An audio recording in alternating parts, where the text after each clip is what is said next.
عمر بن عبدالعزیز رضی اللہ تعالیٰ عنہ اہل سنت کے ہاں آپ خلیفہ راشد ہیں.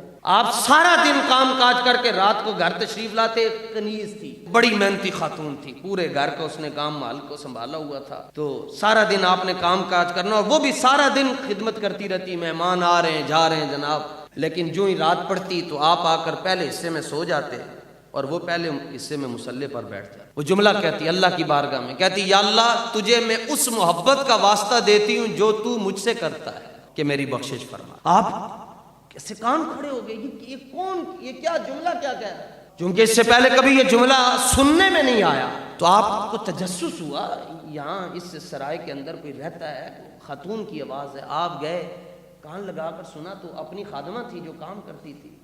فوراً جا کر اس کو ٹوکا, خدا کی بندی نادان ایسی جو ایسی باتیں کہتے ہیں کہ یا اللہ تجھے میں اس محبت کا واسطہ دیتی ہوں جو تو مجھ سے کرتا ہے کہ میری مغفرت فرما دے. یہ کیا بات ہے؟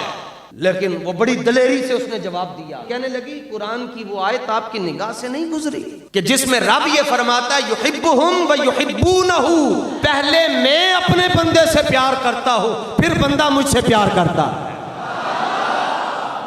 فرمایا آپ نے یہ آیت نہیں پڑھی؟ آپ نے فرمایا ہو پڑھی ہے, لیکن جس طرح اس کو تو نے سمجھا ہے ہم نہیں سمجھ سکے.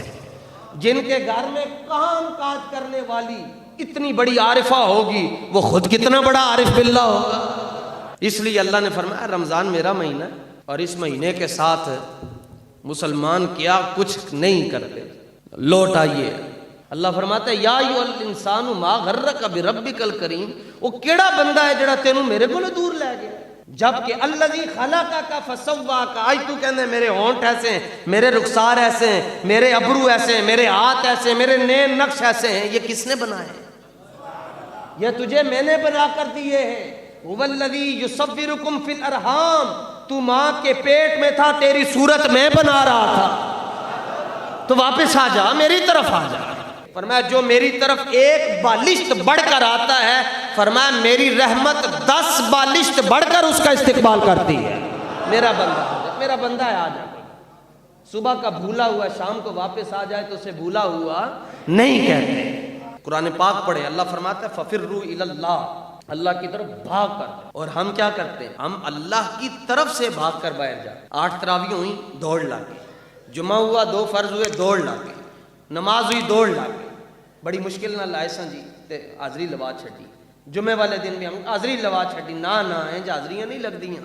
رسول پاک صلی اللہ علیہ وآلہ وسلم نے فرمایا کہ مسجد کے دروازے پر 2 فرشتے کھڑے رہتے ہیں, جو آ رہے ہوتے ہیں ان کے نام لکھ رہے ہوتے ہیں, فلاں بن فلاں فلاں فلاں فلاں بھی آ گیا, اور ان کے ہاتھ میں رجسٹر ہوتا ہے. فرمایا جب خطیب خطبہ دینے کے لیے ممبر پر بیٹھ جاتا ہے رجسٹر بند کر دیتے ہیں. اس کے بعد چاہے 5000 بندہ ہے 10,000 بندہ ہے, کسی کی حاضری نہیں لگے گی. حاضری اس کی لگے گی جو خطیب سے پہلے آئے. کس چیز نے ہمیں اللہ سے دور کر دیا؟ واپس اللہ کی طرف آئیں. اللہ کے حبیب امام الانبیاء صلی اللہ تعالی علیہ وآلہ وسلم نے ارشاد فرمایا جب تک سورج مغرب میں غروب ہو رہا ہے توبہ کا دروازہ کھلا ہے, لیکن فرمایا کہ جب پھر موت سامنے آ جاتی ہے اس وقت وہ دروازہ بند کر دیا جاتا ہے.